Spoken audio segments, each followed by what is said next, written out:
Assalamualaikum warahmatullahi wabarakatuh. Bismillahirrahmanirrahim. Alhamdulillahilladzi arsala rasulahu bil huda wa dinil haq liyuzhirahu ala dini kulli walau karihal kafirun. Allahumma salli wa sallim ala sayyidina Muhammadin wa ala alihi wa sahbihi ajma'in, amma ba'du. Ilahi anta maksudi wa ridhaka madlubi adini mahabbataka wa ma'rifatak.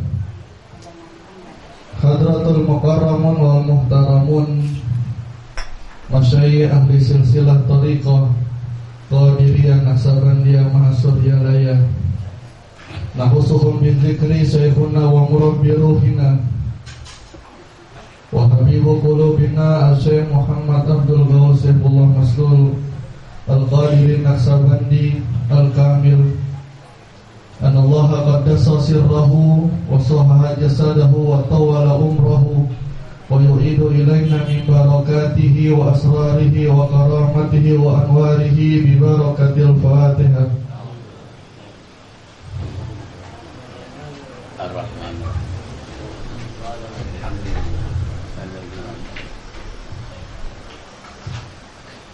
Al-Mukarramun, para wakil talqin Syekh Mursyid mata'anallahu bitul hayatihim, Bapak Kiai Haji Nafis beserta keluarganya, Sahibul Bait Bapak Haji Eka Budi beserta keluarganya, senantiasa Allah memberikan kecintaan Allah, ridha Allah, mahabbah, taufik dan hidayah kepada keluarganya. Para ikhwan, akhwat, bapak-bapak, ibu-ibu, saudara-saudari sekalian yang dirahmati oleh Allah Subhanahu wa ta'ala, menyambung apa yang telah disampaikan oleh guru kita Bapak Kiai Saleh Hujjatul Arifin, ada sebuah cerita. Ada seorang alim, seorang syekh, ketika mengajar, beliau berkata kepada murid-muridnya, is'aluni kaifa si'tum ma bainas sama'i wal ardi. Tanyakan kepadaku apa yang kalian inginkan, yang ada di langit dan yang ada di bumi dan di tengah-tengahnya. Tanyain apa aja, saya jawab.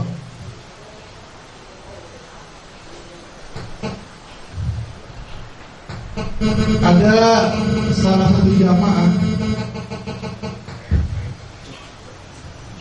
satu jamaah, seorang pemuda, ketika mendengarkan itu sedikit terkejut. Lalu dia maju, dia bertanya, mohon maaf Syekh, saya ingin bertanya dengan pertanyaan yang sangat sederhana, kalau boleh. Silakan tanya. Saya jawab. Anda bertanya, Mama jawab. Mohon maaf Syekh, pertanyaan saya cuma satu. Ya nggak apa-apa, dua juga nggak apa-apa, tiga nggak apa-apa. Apa pertanyaannya? Pertanyaan saya, jenggotnya Syekh genap atau ganjil? Saya terinspirasi tadi dari kayak soalnya saya lihat, saya bingung tadi mau ngomong apa. Jenggotnya Syekh jumlahnya genap atau ganjil?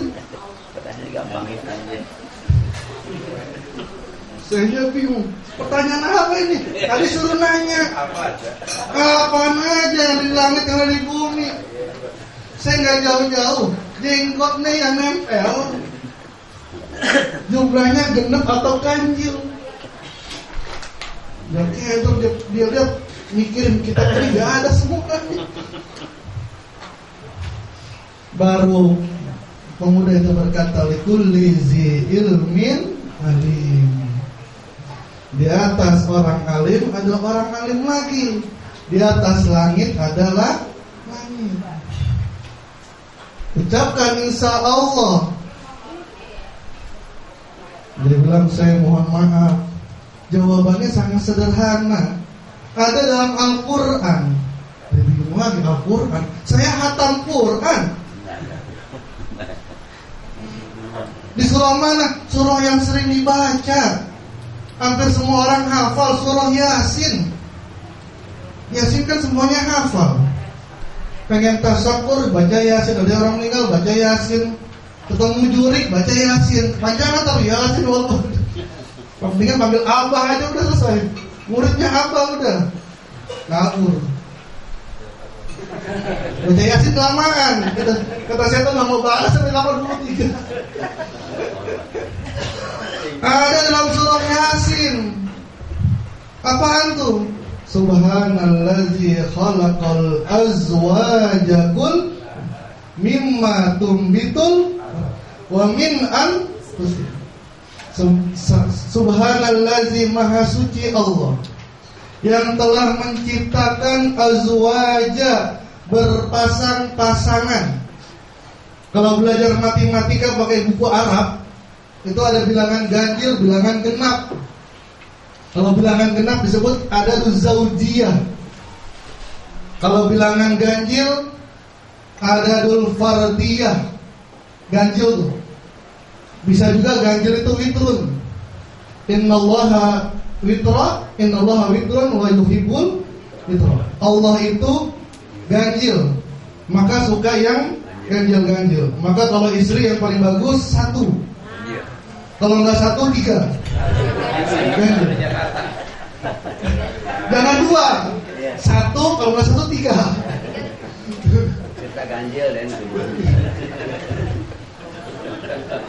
Alladzi khalaqal azwaja kullaha, yang telah menciptakan segala sesuatu itu berpasang-pasangan, mimma tumbitul ard, apa yang tumbuh dari bumi, wa min anfusihim, dan yang tumbuh di badan kita, di antaranya jenggot. Percaya enggak? Kalau enggak percaya silakan dihitung. Inilah makna dari perkataan dari guru kita Kiai Haji Soleh. Ilmu itu untuk diamalkan dan bukan untuk diajarkan saja. Kemarin ketika di rumahnya Kiai Nafi, saya mendapatkan jawaban dari pertanyaan yang bertahun-tahun saya pikirkan. Ketika Abah bercerita, beliau diberikan kitab oleh Abah Anom, kitab Iqazul Himam, sarahnya Hikam atau Ilah. Memang Iqazul Himam itu kitabnya menjelimet, dari ruwet lah. Kalau kita baca nih harus ngedeng-ngedeng, baru paham. Dulu kalau saya nggak paham baca kitab, dulu nih, baru kemarin saya lupa, baru kemarin nih, maka alhamdulillah saya bisa hadir dari Nafis. Dulu kalau saya pusing baca kitab, bisa ambil aja rokok. Oh ya. Ya, baru dapat. Jadi kalau kitabnya habis, ampuk langsung, batuk. Kitabnya selesai batuk. Udah berhenti ngerokok, dia bilang ya abah juga tahu belum bisa berhenti. Kalau berhenti suruh berhenti udah. Ketika abah memberikan kitab, baca. Kalau nggak tahu jangan nanya. Terus gimana? Wudu, sholat 2 rakaat, zikir. Ini maknanya, makna yang tersirat. Sepintar-pintarmu, engkau adalah fakir di hadapan Allah. Antum fuqara'u in subhanallazi subhanaka la ilma lana illa. Kalau nggak tahu, lapor langsung yang punya ilmu. Jangan timbul kesombongan. Saya undangan udah padat banget, masa masih nanya-nanya juga. Udah jenggotan masih malu bertanya. Lupa dengan yang punya ilmu. Lapor langsung dengan ilmu. Saya amalkan benar. Maka sekarang ada perubahan. Kalau saya malam itu lagi kitab, istri saya tahu, wah banyak udah puntung nih, baca kitab ya, begitu. Adanya puntung. Udah kitab ya. Kalau pusing mungkin udah video yang begini udah. Baru ketemu. Sekarang alhamdulillah bersih dikit. Dikit. Pelan-pelan. Sultanul Aulia Syekh Abdul Qadir Al-Jailani memberikan nasihat kepada murid-murid dan kepada kita semuanya. Kalau engkau melihat orang tua, katakan dia lebih mulia dari saya, karena dia lebih dahulu beribadah daripada saya. Ketika engkau melihat orang yang paling muda, lebih muda darimu, katakan dalam hati, kamu lebih mulia dari saya, karena maksiat dosa kalian kamu lebih kecil daripada saya. Sampai kalau melihat orang yang bodoh kata Syekh Abdul Qadir, katakan juga engkau lebih mulia dari saya. Kamu maksiat karena kebodohanmu, kalau saya maksiat karena saya sudah tahu. Sampai orang yang penuh maksiat, rajanya maksiat, jangan kamu sombong terhadapnya. Katakan bisa jadi dia lebih mulia dari saya. Bisa jadi dia akan menjadi Rabi'atul Adawiyah. Bisa jadi dia akan menjadi Fudail Ibn Iyad yang dulu melakukan kemaksiatan, mendapatkan hidayah, mendapatkan kedudukan yang luar biasa oleh Allah. Dalam kitab Ihya Ulumuddin ada sebuah kisah tentang Saribul Khamri, orang yang suka minum minuman khamr. Jadi kalau orang melihat dia lagi mabuk, setiap orang melihat dia pasti lagi mabuk. Kalau orang ketemu dia nggak mabuk, orang bingung, tumben nggak mabuk gitu. Udah kerjanya mabuk aja. Ketika meninggal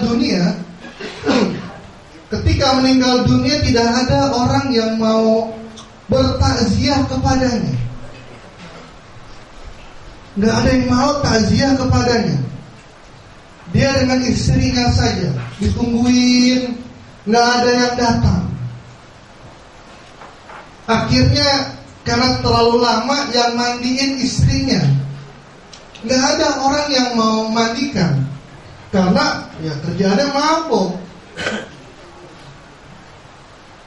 Mengkafankan istrinya juga, percis kayak nenek gayung dengan kakek kagum. Percis mandiin kakeknya gitu. Gak ada yang mau mandiin. Ngapain mandiin? Pemabuk, biarin aja deh. Dimandikan, dikafankan, berharap ada orang yang mau nyolatin. Ternyata juga nggak ada yang mau nyolatin juga, nggak ada yang mau datang ke rumahnya. Ya udah saya bawa dah jenazah suami saya ke masjid. Siapa tahu nanti ada marbot, ada orang yang tinggal di situ, minta disolatin 1-2 orang dah.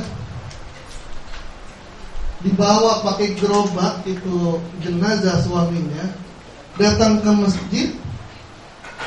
Bukan orang pada datang ke masjid, malah orang yang di masjid pada pulang, pada kabur. Ini benar dalam kitab Ihya Ulumuddin. Pada kabur, bingung lagi siapa yang mau nyolatin. Ditungguin, gak ada yang datang. Ya udah kalau begitu gak ada yang mau nyolatin, udah saya kuburin aja dah. Lamaan jadi bau jenazah suami saya. Di tengah perjalanan ada seorang syekh, ulama besar. Dia nunjuk, ini yang kita tunggu nih, nunjuk ke jenazah. Ini yang kita tunggu dari tadi. Santrinya bilang, santrinya siapin semuanya, kita sholatin ini jenazah.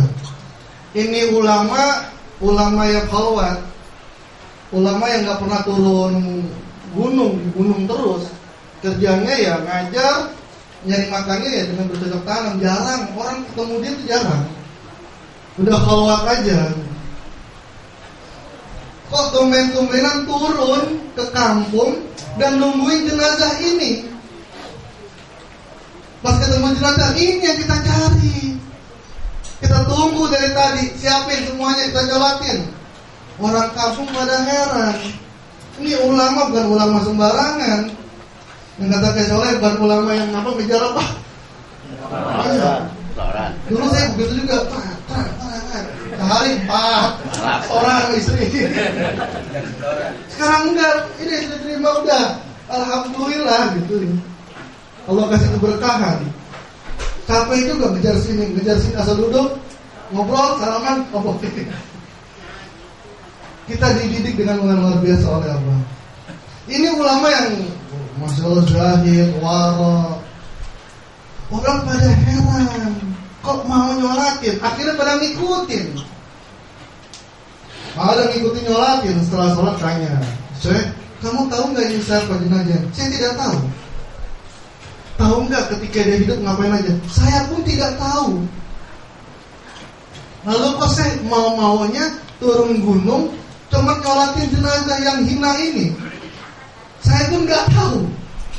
Cuman ketika saya tadi malam berkhalwat, saya terdengar hatif, sami'tu hatifan. Saya dengar suara yang gak ada wujudnya. Ini kalau orang alim, orang soleh begitu. Ketika lagi berkhalwat ada hatif. Kalau saya begitu kabur, gak ada orang kabur.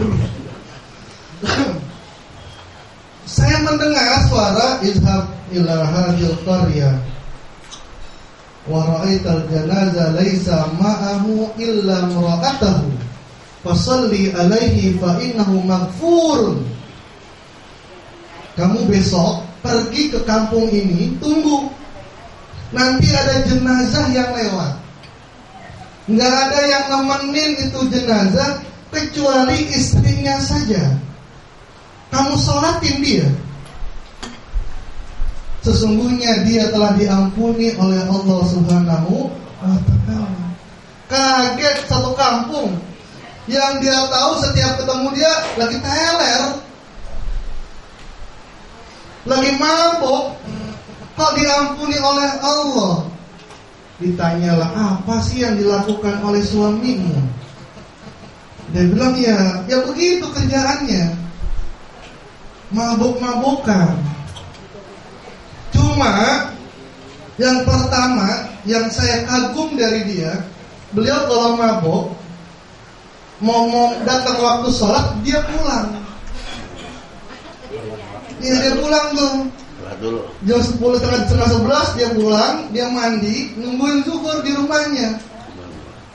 Dia sholat zuhur sama saya, sama istrinya, kata istrinya. Habis sholat mabuk lagi. Habis sholat mabuk lagi. Mau datang sholat mandi lagi, ganti pakaian, sholat sama istrinya. Dia tidak mau sholat kecuali berjamaah, tapi nggak di masjid. Ini yang pertama. Yang kedua, di rumah saya tidak pernah sepi dari anak yatim. Dia nggak mau makan kalau nggak ada anak yatim, anak fakir yang makan sama dia. Ini yang luar biasa. Yang ketiga, setiap malam dia tuh merenung, diam aja di pojokan. Di pojokan dia diam aja. Bacaannya cuma begini, ya Rabbi ayyuzawiyatin minan nari satudkhiluni. Ya Allah, di neraka mana? Di neraka mana yang akan kamu masukkan aku? Di neraka mana? Ini yang terpenting. Dia merasa hina di hadapan Allah. Tiap malam tuh dia merasa dirinya hina di hadapan Allah. Udah, neraka mana ya yang bakal kau masukkan kepadaku ya Allah? Ilahi lastu lil firdausi a'la wala aqwa 'ala nari jahim. In azumat dzunubi kasratan wa laqad alimtu bi anna afwaka azamu. Kata Abu Nawas begitu. Dosaku banyak, tapi aku yakin ampunanmu jauh lebih daripada itu. Ini orang yang mabuk ini bisa diikutin, yang mabuk ini jangan diikutin dah. Saya kalau ini hati-hati gue, jangan sampai diikutin ini. Ini enggak banyak orang kayak begitu. Maka kata Ibnu Atha, ma'siyatun awrasat zullan waftikaran khairun min ta'atin awrasat izzan wastikbaran. Kemaksiatan yang melahirkan kehinaan kita di hadapan Allah lebih mulia daripada ketaatan yang membawa kita kepada kesombongan. Makanya yang dialami kesolehan bersama dengan saya ketika malam Thariqah, kita banding-bandingin ada teman Thariqahnya bacanya apa? Cuman la ilaha illallah, cuman la ilaha illallah. Iya. Berapa kali habis sholat 165. Terus ada lagi zikir pendek tapi cuma 2 kata gitu. Kok dikit banget sih? Emang begitu. Saya amalan saya kalau subuh 5 lembar. Zuhur 3 lembar. Berapa lama? Ya bisa 1 jam setengah lah. Oh, saya bilang dia nggak tahu. Saya bilang kalau saya buat perumpamaan, ibu-ibu, bapak-bapak, ini ada pintu baja yang tertutup. Ada pintu baja. Yang satu ini ada 2 orang yang pengen membuka pintu itu. Yang satu dia bawa linggis, terus palu yang gede, gergaji mesin, bom kecil, terakhir menyan. Tahu menyan, Bu? Udah bawa semua tuh perabotannya. Dia bilang, buat apa ini? Pertama pakai linggis, kalau linggis nggak mempan, pakai palu. Kalau palu nggak mempan, pakai gergaji mesin. Kalau gergaji mesin nggak mempan, pakai bom kecil. Kalau nggak mempan juga, bakar minyak, panggil jurik. Ente bawa apa? Saya nggak bawa apa, cuma bawa ini kunci kecil kuncinya. Saya bawa kunci. Kira-kira mana yang cepat lebih terbukanya? Dia bawa ini, panggil jurik sekarang. Kalau kunci, putar doang kebuka langsung. Inilah yang diajarkan kepada Syekh Mursyid. Dan diawali itu dengan ketawaduan. Ilahi anta maksudi waridaka matlubi atini mahabbataka wa maghfirah. Ini maksud. Gak ada orang yang beristighfar bermanfaat kalau hatinya sombong. Wa qultu astaghfiru rabbakum innahu kana ghafara. Percuma baca astagfirullahaladzim tapi hatinya saya paling mulia. Harus dengan, kenapa istighfar? Karena kita merendahkan diri kita di hadapan Allah Subhanahu wa ta'ala. Maka salah satu adab seorang murid kepada seorang mursyid, ketawaduan kepada mursyidnya, kepada syekhnya. Abah Hanom pernah didatangin pendekar. Dia menunjukkan keahliannya. Batu dipecahin semuanya. Abah Hanom katanya sakti, gimana? Oh, saya gak bisa apa-apa. Tapi katanya begitu ya, ceritanya batu digigit pecah. Kiai Soleh pernah bawa temannya pendekar. Pernah cerita beliau di Gagak Karas ketika manakiban, bawa temannya pendekar. Ketemu sama Abah Aus. Abah Aus temen diem aja. Dia ngeliat matanya, kalau pulang ngomong ke Kiai Soleh, Pak Haji, ini pendekar. Baru ngeliat matanya doang, belum masang kuda-kuda udah ketahuan. Karena memang pendekar duduknya lain. Iya, nggak perlu bawa golok, duduk aja. Wah, orang bawa pendekar. Itu tawaduan. Mudah-mudahan kita semuanya lebih dicintai oleh Abah. Kita lebih cinta kepada Abah, dan kita membawa kepada kecintaan kepada Allah Subhanahu wa ta'ala. Mohon maaf, terima kasih. Assalamualaikum warahmatullahi wabarakatuh.